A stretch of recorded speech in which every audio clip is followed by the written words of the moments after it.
All right, guys, welcome back to the podcast. I'm here with my next guest, Miss Paula Yockel. Paula, welcome. Thank you. I'm so glad to be here. Absolutely. Well, this is not our first time. We've had a few interviews together. Yes. But I feel like this particular topic is so important, we need to do it again. Yeah. And I love the visuals. We got visuals here. We got more information. You've been doing a deep dive in this for years because of the personal experience. That's right. And I want to get into that and then what's happening right here in the state of Oklahoma, of course, what's happening nationally, and your recent effort to appeal to President Trump to address this issue on a national scale. So Paula Yockel with Mission 503, you can see it on the shirt there, mission503.org. That's where most of your info is found, right? Right. We've put all of our research from our 6+ years of our own primary testing. We wanted to know facts. We wanted to really know what was in the material because we were living it with it next to our home. Yeah. So we put a lot of energy into just getting to some facts. And so we've posted it on our website. There's a Get Informed tag. There's a Get Involved tag page on our website. And so the Get Informed, we've posted all of our research for public view. Well, of course, we're talking about Humanure, which is just so appealing. Others call it BIO SLUDGE. What are some of the other names it goes by? Well, the official promoted term is Biosolids. Biosolids. Okay. And but the factual term is sewage sludge. Sewage sludge, yeah. And it's those, even on the EPA website, those are interchangeably used. Biosolids and sewage sludge are interchangeably used even at the federal level. Okay.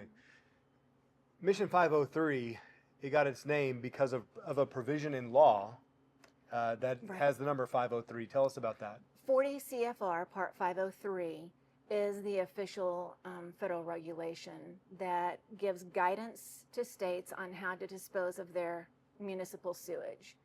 So our mission is to go after the 503 rule. But policy change isn't enough. We've got to do more than just a policy change. So our mission is to change the way our nation disposes of its sewage solids. Okay. And to impact that federal rule so we are no longer dumping our nation's sewage where millions of Americans live. Wow. Yeah. I mean, it seems like just on its surface, on its face, that would be repulsive. It is repulsive. Right. But you could also say, well, fertilizer in general is not a clean subject matter. I mean, we're talking about spreading manure. This is talking about human waste. And it's not so much that it is human waste, but it's actually what's in the waste. Well, it's not just human waste. This is everything that goes in a municipal sewer drain. Yeah. It's manufacturing, it's institutions, it's entertainment, it's waste from slaughter, it's mortuary waste, you name it. If it is getting washed down a municipal drain, it's in the sludge. Wow. So we call it, whatever the term is, we call it Humanure or Biosolids. This is hazardous waste. This is not just human feces. And let's talk about that a second. I'm glad you made that point. That's a very good point because I think that in the discussions, it centers around this being human waste, but it's such a good point that this is so much more. If it were just human waste, let's talk about that. Think about what percentage of your body actually metabolizes, let's say, whatever hormone you're taking, drug you're taking. A very large percentage of it, I think it's 80%, goes right through us. We actually absorb a very small percent of the drugs we take, the hormones we take, the illicit drugs we take, whatever goes in our body is coming out, a large percentage of it. Right. So, I mean, and think about what's in a diseased body. Think about what's in in just a residential drain or what's going down a toilet. What about diseased? I don't want to get too gross, but no, you've got diseased vomit. You've got diseased feces. It's all going in the sewer system. So just the other day, I interviewed a lady at an abortion counseling clinic, not an abortion clinic. Obviously, all of those are shut down in Oklahoma. But we had the conversation, about what's being flushed down the toilet. And many, many aborted babies are being flushed down the toilet, along with these Plan B and abortifacient and birth control, everything going down the drain and into our waste. I think you have a graph here. I think this would be a good visual for people, because going in the city sewage, right, being processed, separating the liquids and the biosolids. Take us on from there. So city sewage in, treatment plant is there essentially for one reason, to separate the liquids and the solids, treat the liquid, put it back into the natural waterways. So right here, the liquid goes into our natural waterways, streams, rivers, oceans. So big lakes. question right there too, right? Because we're talking about the biosolids, the Humanure, and how it's spread on the farmland, but the liquids is that adequately treated? I would say no. My studies have only been on solids. Okay. But the regulation on liquid is not protective. And we are using it on golf courses. We use it in so many ways. My studies are about the solids. Okay. In fact, a quick story. We went to visit the back of a wastewater plant in some of our early research. I wanted to see how much effluent was getting dumped in the North Canadian River, and it's a lot. How much fluid, you said? Yeah, how much of this liquid is Okay. getting dumped out in the North Canadian River, out in the Northeast Oklahoma County area. It was a significant volume of river water, was the sewage water. And I told my husband, I want to test that so bad. I want to test it so bad. But if I do, I will take my eye off the mission. Right. And so I didn't. I've stayed focused on the solids, because here's what happens. Then the solids get taken to farmland. And you can see here, not only do these solids, these leach, there's a reason the why water supply underneath. the aquifers, into, storm water runoff. But when you see, I don't know if you can see back behind me, this is what it looks like when you're up close. Mounds of sewage dumped on the ground. These are gases. These are organics. These are volatilizing molecules. These are particles that are bound in all sorts of disease. It volatilizes. You are breathing it. What do you mean by that? It emits from it. Okay. These organics emit. When you open a can of stain and you read those inhalation warnings, Right. this is every amount of stain, poison, solvent, you name it, that is dumped in the sewer system. They're all coming out of the sewage once it's dumped on the farmland. Now, you and I actually took a trip. You showed Yes. me in person Yes. To a field that looked just like this. Is it the same place? It is the same place. Okay. It was a different application Right. than what you see here. It was a different time frame. So how often, do you know how often they're treating the same property? You know what? There's not one answer to Okay. that. It's based on when the farmer wants it. Right. What Now, their is this- routine. Sorry, is this sold to the farmer? Is it given away as free fertilizer? What's that look like? The answer is both. Okay. It depends on where you are and probably who the contractor is. The best I could see in the years when I was really digging into that, we were told many times the farmers were not getting paid in Northeast Oklahoma County. The benefit to them, they're being told, is it's organic. Gasoline is organic, Jake. Organic does not mean good. Right. And by the way, it's only 60-something% organic content when we tested it. So the farmers are told it's beneficial for their soils. We can set this down. Okay. They're not buying commercial fertilizer because they're getting this. Their soils are tilled. Different equipment is used that comes out to till their soils. It's saving them on diesel. The economics on a balance sheet probably looks good to the farmer. Yeah. But here's the problem. May I move this and show you the problem? Yes, please do.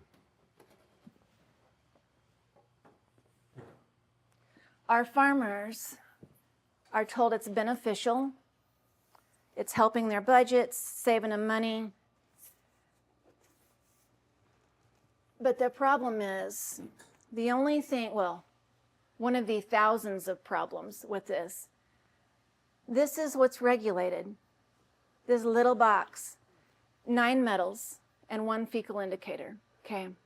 So this is what has to be tested for. This is what the farmer's told about. The farmers are told it's high in nitrogen and phosphorus, which it is. The amount of phosphorus in this, if it were determined, the amount that we put sewage on the ground is determined on nitrogen. We don't even talk about phosphorus. If this was a phosphorus-based decision, this thing would have been done years ago, because there is massive phosphorus in this that our farmers are not being told about. Excessive, huh? But here's what they're told about. This is what's regulated. This is what we've tested for and found. Wow, wow. Our farmers are not being told about this. So the regulated includes arsenic, cadmium, copper, lead, mercury, molybdenum. Molybdenum. Say that again? Okay. Molybdenum, nickel, selenium, and zinc. And zinc. And do you really want mercury and arsenic and lead being thrown where you're grazing your cattle? Preferably not. Right. Mercury volatilizes off of this every time the sun shines. There are studies on my website about that. Wow. So I just in essence, that's being absorbed into the air, to the atmosphere, and then blown. Is that what you're saying when it volatilizes? Right. And mercury's heavy, it stays low. Ah, wow. We have it right next door to schools. We have it right next door to people's homes, like it was mine. The farmer is not being told the truth by our federal rule. Okay. So for those that may be listening to this and can't see the graph, that we have, you know, the few, how many are those? 9 or so? Yeah, 9 are regulated. 9 metals and 1 fecal substance that's tested for. And then you have a whole list of other metals, including aluminum, barium, beryllium, boron, calcium, cobalt, chromium, and the list goes on all the way down to the V's, vanadium. And then you go to non-metals, to nutrients, which you said included phosphorus, phosphorus and potassium, ammonia, nitrate. And then you get into radionuclides. Radionuclides. Nobody wants to be breathing lead-210. Right. Just Google lead-210. Radium. You have indicator bacteria, antibiotic resistance, parasite and virus, viable bacteria. What is SVOCs? VOCs and SVOCs, these are organic compounds. Semi-volatile organic compounds, volatile organic compounds. These are neurotoxins, endocrine disruptors. These are how it gets there, because these are all the chemicals that are thrown in the drain. Right. Whether it's, in your laundry, the paint you finish at your house and you wash down the drain, right. Manufacturing, national defense, wow. You name it. Hospitals, it's here. But when you dig into this and you start seeing what if you study any single one of these, toluene, Google the risk of breathing toluene. Google the risk of breathing phthalates. That's PHTHALATES. Those are very powerful endocrine disruptors. Gender dysphoria. Right. Situations there. We are exposing people to unthinkable chemicals, and they have no choice in what they're breathing, because we're dumping it next to their home, we're dumping it next to their school. And so I want to come back here in just a second and talk about that, about how the general public then is being exposed, even beyond, far beyond the actual application of this. Right. So stay tuned. Mr. President, have you ever seen what we do with the waste from our city sewers? Comprised of industrial and manufacturing waste, medical waste, diseased human feces and body fluids, drugs, hormones, solvents, forever chemicals, and countless other pollutants in our city's waste streams. What you are watching is the 503 rule at work. After hazardous waste makes its way through the sewer plant, where it's treated yet remains highly toxic and pathogenic, the vast majority of our nation's sewer sludge is put back into our soils in a variety of ways, and most of that is dumped on farmland, at large commercial growers, and in rural communities like you see here, where crops are grown, beef and dairy cattle are grazed, next door to homes and schools, small businesses and playgrounds. This has been happening across the U.S. for decades, and pretty much no one knows we do this. Certainly not our public health officials, doctors, or medical researchers. It's hard to describe what it's like living near this. When the trucks are done in this pasture, it will be totally covered.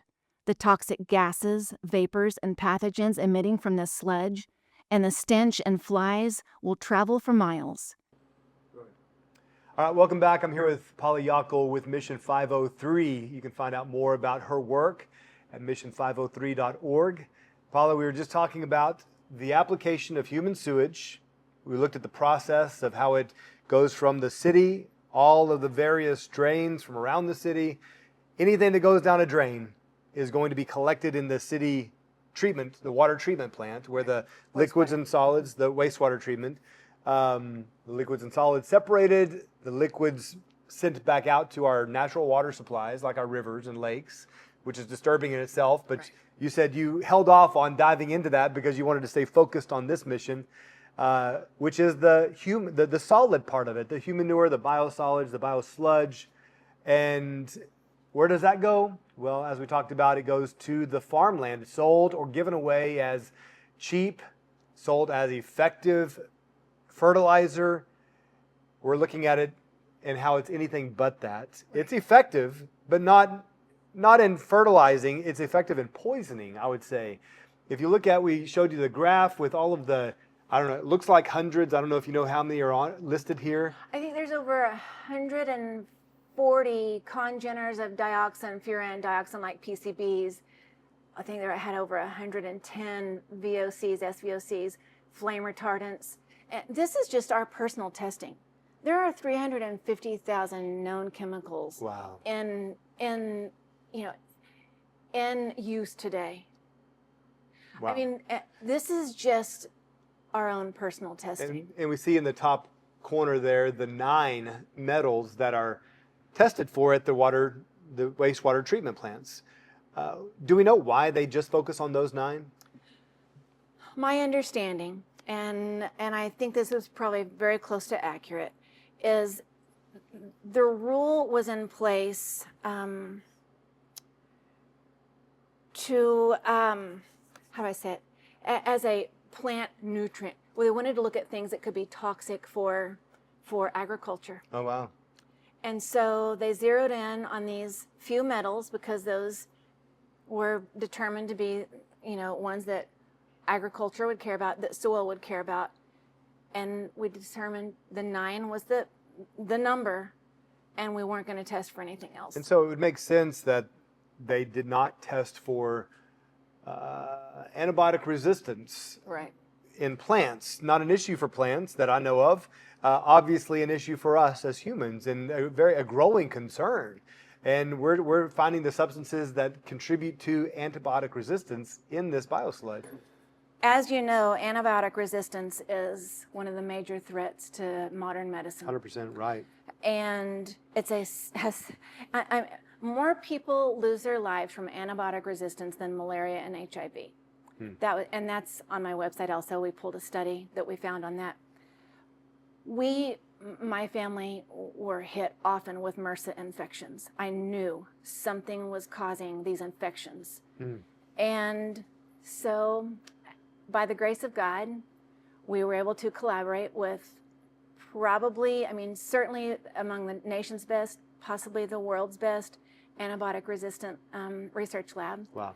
And we collected samples immediately after sludge was applied, and then 30 days later. We are still growing antibiotic resistant bacteria 30 days after this stuff has been applied to the farmland. And we tested a pasture that was very near to our home, and it just started bringing more clarity to the illnesses that we were having. So let's zero in on that, because that's how this journey for you got started, with how it personally impacted you and your family's health. We were very sick. We were very sick. Suddenly you got sick. Because you don't know it's happening around you until you actually see it. Yeah. The wind blows, you buy your property.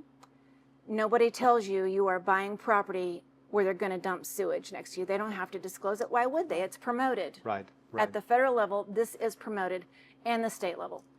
So there's no reason to warn you when it's a beneficial nutrient for fertilizing your agricultural soil. So you don't find out that this is going to be next to your home when you buy your land, and you have days where the wind is blowing a horrendous stench that you cannot even tolerate. Wind changes, it's gone. You move on with life. You don't realize, I mean, when we moved to our home in Northeast Oklahoma County, I knew that I was just getting weird illnesses, but I traveled a lot. Okay. And I was like, I am catching something every time I'm on a flight. You know, I just couldn't connect the dots there to something so close to you. I didn't know they were dumping sewage all around me. I knew sometimes there'd be a horrendous smell and then it would leave. And you just... How long would that last? A day, a week? Depends on wind. Okay, right. Depends on the wind. And depends on rain. When it's dumped near your home and the rain hits it, all that biological bulk reactivates. Wow. Okay. All those organisms. I mean, fecal coliform, that's a gram-negative bacteria. People should Google what happens when you have exposure to gram-negative bacteria. What does that mean, gram-negative? It's a identification process, how it stains in the lab. When gram-negative bacteria in its dying phase, the outer shell, the outer coating, the outer membranes of it put off what's called endotoxin. And it took me a long time to figure out some of the horrendous illnesses I was having, sporadic episodes. Had to be from, massive exposure to tons and tons of gram-negative bacteria. Fecal coliform is gram-negative. And any scientist, any veterinarian, any MD understands gram-negative bacteria and that we should not be exposed to hundreds of thousands of tons of it. But, I mean, you get strep beyond belief, but it was beyond infections. I mean, it's routine. You get eye infections, all that, and some of it's antibiotic-resistant eye infections, pink eye, that's rampant. Your animals get these things too, our pets. Wow. I mean, but it was into things like heart palpitations. Was it your whole family? It was my whole family. You could see changes, like even when it was dumped next to our home, severe mood swings.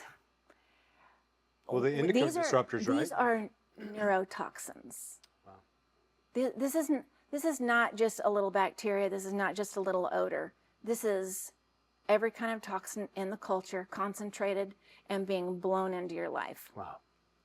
So it wasn't just infection, but I had 2 lung disorders from severe damage to my lungs that will be lifelong.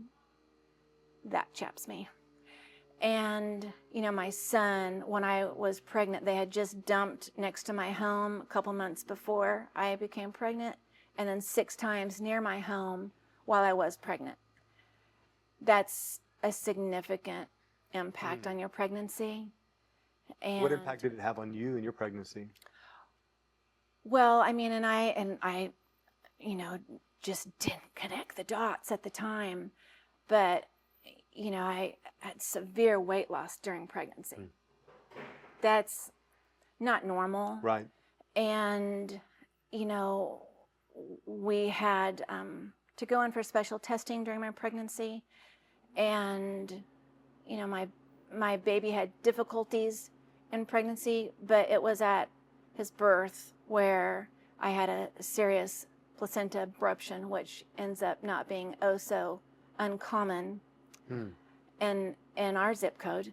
And so you just start seeing, only because we studied the hospital data, publicly available hospital data, did hindsight tell me so many of our illnesses wasn't just us. Wow. So I want to look at this picture here you brought, because you mentioned the zip code, and this shows some dumping sites, correct? I mean, this shows how the 503 rule works. Okay. You know, this is where we lived for many years. This was our zip code. So, you know, it touches in several, you know, small towns in northeast Oklahoma City and small towns around. Right. For those of you that are watching, I mean, we're highlighting the Jones area. What county is this? Well, this whole square It's is all Oklahoma County. This is Oklahoma County, but this was my zip code of study because I lived here. Yeah. And so it's not just Jones, it's many communities around there. Right. Just You not see even out here, you see lots of Luther, dumping sites. It's into Arcadia somewhat. Yeah. A little bit of East Edmond. It's into Hera. It was on, you know, the far north side of Choctaw, but this community has gotten Oklahoma City sewage for over 40 years. Wow. Chronic exposure creates problems. Did you have conversations with your neighbors and those around you? And I did. were they When also I first impacted? started, you know, when I eventually started, 2015 was the time when we decided it was time to really start getting some facts. We had moved there in 2004, and 2008 was when we really kind of started battling it because we saw it happening next door to our home. And so through that time, you know, on and off as it's happening by your home or near your home or on your driving route to work or whatever, we just would have intermittent, you know, times where we were battling this thing, and you lose. You're talking about just random sicknesses popping up and... Well, with illnesses, but even conversations with authorities. Okay. With your city leaders, with the wastewater plant, with DEQ, with EPA, with governor's offices, with Secretary of Agriculture.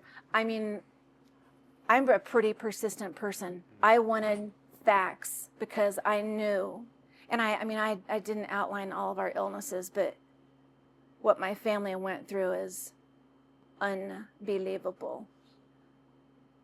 But we survived it by the grace of God. But when you see what is happening to your life and you have to leave home when they do it and go stay at a hotel or stay with family because you can't breathe in your own home. Wow. Let's talk about that a second. When I started collaborating with researchers, one said, describe what you're experiencing. I said, I would call it suffocating. And he said, well, you're not far off. That's actually an accurate description of what's happening. The amount of ammonia that's coming off of this garbage takes oxygen out of the air. Wow. Wow. And just as a mom, I mean, I hadn't studied it at all at that point. I hadn't tested it. What do they wear? The individuals who are applying this, do they wear hazmat suits? They wear ventilators? I'm just curious what they're experiencing. They don't. But there's all sorts of training Yeah. for them, you know, in their work Yeah. about precautions, risks. Yeah. Well, I saw recently there was actually a truck that turned over in Oklahoma that was carrying this waste. Oh, I didn't realize it had turned over. I think it was near Sapulpa, was it? I believe that's right, yeah. And it dumped it on the road, and of course they came out in hazmat suits and to clean it up. Roads are closed, hazmat's called in as it's being trucked to farmland to dump next to someone's home. Wow. Baffles you. Yes. Baffles And you. you said that you lose. Is it that you're dismissed, that you're ignored? You're dismissed, you're trivialized. But I want to be incredibly fair about this because that's how I'm wired. Our leaders are told by our federal rule, this stuff is safe as long as it meets the regulation. I mean, the root of the problem is we have a federal rule that is not telling us the truth. The root of the problem is not our local authorities, our state authorities. I mean, I would have appreciated a little more understanding and a little more human approach to our concerns. And there were one or two. Yeah. There were one or two. In fact, I had a meeting with an Oklahoma City authority at that time. And when I had a meeting with her, she finished and said, you know what, I've never heard this, but I've got some homework to do. That's a good sign. And I know it's really swelling, the concern, the interest, the attention. Yes. I think a big part of it is because of your work here locally here in Oklahoma, bringing attention to it. But more and more people are learning about this. And of course, I don't know how you can learn about this and not be concerned. Right. And so I know there's many legislators, city leaders. I know myself, I'm calling for action to end this practice in Oklahoma. Yes. It's a federal issue with this rule that allows it, but is there a precedent set with other states that have taken action against it? Connecticut hasn't land applied in forever. They incinerate primarily. Yeah. I think there's a small portion of landfilling. On my website, on the Get Informed tab, there is, I think it's called Biosolids by state. You can go in and look by state how they handle their disposal. Maine stopped land applying recently because, you know, why it's in the national conversation right now is the presence of PFAS being known. Right. PFAS are a problem. These are the 100-year chemicals that don't break down. So is dioxin. Okay. We don't regulate dioxin. Are they not considered a PFAS? They are. Dioxin is its own chemical. Okay. Family of chemicals. Gotcha. But PFAS is incredibly important, incredibly harmful, and it's one family of compounds in the thousands and thousands that are possible. But here's what happened in Maine.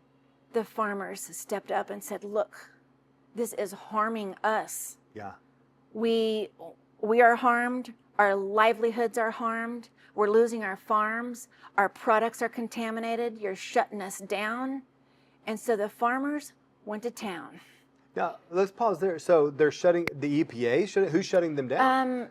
Because the content of PFAS in the product through the dairy was so significant, they couldn't sell their product. Wow. And so you have the government making provision for this, and then when you do it, the government says you're failing all these inspections? I can't say who was the regulatory body on the PFAS that shut down the farm. I have to. I know I've got it. Okay. I don't remember off the top of my head. I want to be accurate. Right. But they were not able to continue selling their products. Probably their conscience was their driving factor. Our farmers are good people. For sure.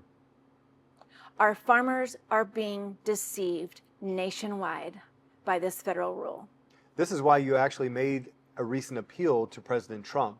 You made a video. One of the many reasons. And I would like to play just a clip of this video real quickly of your appeal to President Trump.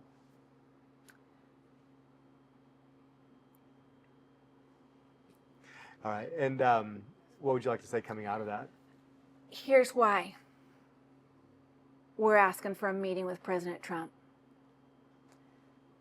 The Make America Healthy Again initiative is incredibly important.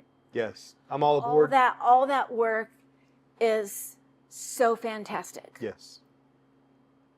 However, we are going to struggle to make America healthy again while we are dumping our nation's sewage where millions of Americans live. We have 61 million rural Americans in our nation. I can't tell you at this moment, I will get to it. There is a decent percentage of our rural population that is getting our nation's sewage dumped on them every day. Wow. And I'm telling you, not just from the experience of my family, but our research and studying the health outcomes of the zip code where I lived for a very long time. This is making people sick, and we're growing some of our nation's food in it. Right, very concerning. So the MAHA initiative is huge. But I am of the mindset, look, this is not a partisan issue. There is no politics in the health of your family or anybody's family. There's no politics here. This is about keeping our nation's toxic. Yeah. Okay. This is about keeping our families what? Do you want me to wait? Yeah, let's let him shut it down. Okay, you can start over there. This is not a partisan issue. Yeah. This is not a partisan issue. This is about the health of all Americans. Right. I think this would be common ground where Democrats and Republicans alike could come together. Not only is it common ground, we're not pointing the finger at anything except a United States federal rule that is betraying Americans. When was this implemented, this federal rule? 93. 1993, okay. But, I mean, before 93, this was the current rule was promulgated in 93. There was, I think it was called the 405s. Prior to that, okay. You know, there's been this idea of, you know, we've been doing this a lot longer than 1993. We have been dumping sewage on the ground since we had municipal sewage. Wow. But a lot of it was being dumped in rivers and streams, and through the Clean Water Act, then we started, you know, saying we can't dump it. You know, we've got to clean up what we're putting back into the waterways. We got to do something else with those solids. So this is really kind of a several generations into the Clean Water Act.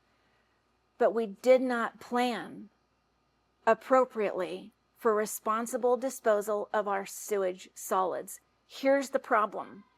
Our infrastructure today has, over 17,000 wastewater treatment plants. We are not engineered to safely dispose of solids. The focus, innovation in wastewater right now is about making that effluent cleaner, those liquids cleaner, so we can keep watering golf courses in it, if you can even fathom that. We need to keep innovating to make that liquid cleaner. Yeah. But we are not engineered mechanically to do anything responsible with our solids. That is all of the focus is on the liquid, and just solids are just on the water. Afterthought. The focus is on the water. Yeah. So that is another reason why we are saying, President Trump, we got to talk to you. I need to lay out the facts of what we're doing. I need to show you what we are inflicting on people with their breathing. We can show you in our clinical our clinical studies of, you know, wild animal lungs, liver, kidneys, lymph nodes. We are inflicting the unthinkable on the American people in the rural communities. Such a good thought. I mean, so much attention might be brought to, excuse me, so much attention might be brought to an endangered species. Right. And they'll move mountains and set laws in place to protect them. However, on these fields where it's being spread and wheat is grown, the deers then would eat it. And all of the wildlife, of course, are going to be eating that. And then, of course, the hunters are going to hunt the deer and then eat that meat. Right. And so it's not just in the domestically raised cattle and sheep and things that are on this property, but also the wild animals. Well, our clinical tissue studies of the deer was really to represent the clinical tissue of the community. Wow. It's in the community. I have to show this. I know we won't get into the details of it because I know this is a pretty involved slide, but just to show the people viewing the deep dive you've done in just the deer lung. the deer lung. I mean, we studied a lot in the liver and the lymph node, but the deer lung shows the closest relationship to sewage of anything. Wow. Because they're breathing it. This is what we found in the deer lung in the community where I lived. Oh, I just hit my mic. I'm sorry about that. Dioxin, PCBs, mercury, iodine, lead, arsenic, cadmium, silicon, aluminum, lithium, sulfur, antimony, selenium, and barium. I mean, that's in their lung. In the lung. So I would think in their meat, right? Because they're eating it, it's being absorbed in the bloodstream, being passed through their meat. But their lungs, how significant is that? That's actually in the airway and being confirmed through this study. Well, when you look at this relationship, what we did was we plotted, you know, it's called an element scan. Uh-huh. It's an element scan. We did it on all the clinical tissue. We also did it on the sludge. We asked for samples. It's just fertilizer, so we would like to test the fertilizer. Okay. We were able to collect samples at the wastewater treatment plant. We shipped it all over the nation and started testing. Well, then you start looking at the correlations between what you're finding in the clinical tissue Because this is my lungs. Right. This is my lungs. If This you're is breathing probably my brain. Right. Wow. Okay? This is the lungs of my child. This is the lungs of people who are surrounded in this. And why did we do the element scan? An element scan, these are particulates. Yeah. This is not the only thing that's coming off the sewage that's in these lungs. This is what we tested for. And the relationship is not chance. Less than half of these things are physiologically essential. The rest of them are pollutants. Wow. And mathematically speaking, it looks like sewage. So I have to ask, what is, you mentioned infrastructure. Right. What's the answer to disposing of this? Is there a way to properly clean it and use it? Or is that a non-issue? We cannot use it. It's a non-issue. Okay, we cannot use it. So how do you properly dispose? This is the second reason we want to talk to President Trump. And again, whether you like his politics or not, he gets things done. 100%. Okay? I'm going to where I can get things done. And so we have to think about it. The way to best understand where we need to go is to understand where we are today. Our wastewater treatment plants cannot mechanically safely dispose of sewage solids. Mm-hmm. But we have to keep our wastewater treatment plants moving. You cannot clog up the guts of the nation, okay? True. Not a good idea. Now, did you say there was a state that was incinerating? Well, Because that doesn't seem like a good idea. I mean, if you incinerate, doesn't it go into the atmosphere and you breathe in all of those elements, those metals? One example of that, when you burn chlorine, you produce dioxin.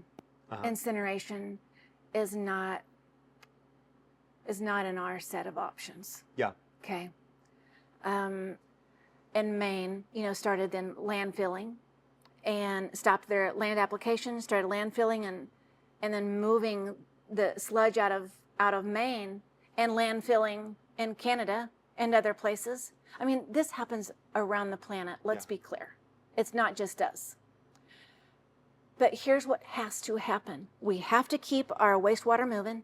We got to keep the sludge moving. You can't shut down a wastewater treatment plant because we don't like what we're doing. Right. We have got to quickly move into a secondary tier of infrastructure where today's trucks, that instead of driving to my former backyard and everybody else's backyard who's having to breathe this garbage, these trucks need to go to a new plant where we can then safely destruct the material. Just something dedicated to that process alone. That's right. Yeah. Right now, our primary tier of wastewater treatment plants is dedicated to the water.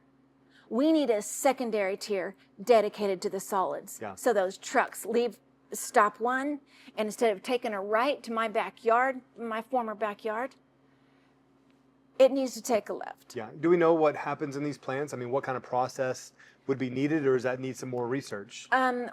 We need to define those engineering parameters because what we don't want to do is throw money against something that's just going to create another problem. Yeah. I have the agreement from, I would call, probably the nation's best knowledgeable scientist on this, who said, you get the meeting, I'm there. Okay. And he can bring together the right experts from around the planet where we can engineer the right technology to make sure that we are disposing of sewage in the right way. Dumping it in a landfill isn't a solution. Unfortunately, it may be a necessary step in a lot of places right now. It might be better than dumping it on our farmland, huh? Well, and here's the deal. When your landfills are sitting on top of 3,000 square mile critical aquifer like we are in central Oklahoma, that's a real deal. Yeah. But we have choices to make. Until we get the right infrastructure, we're going to have to make some tough choices.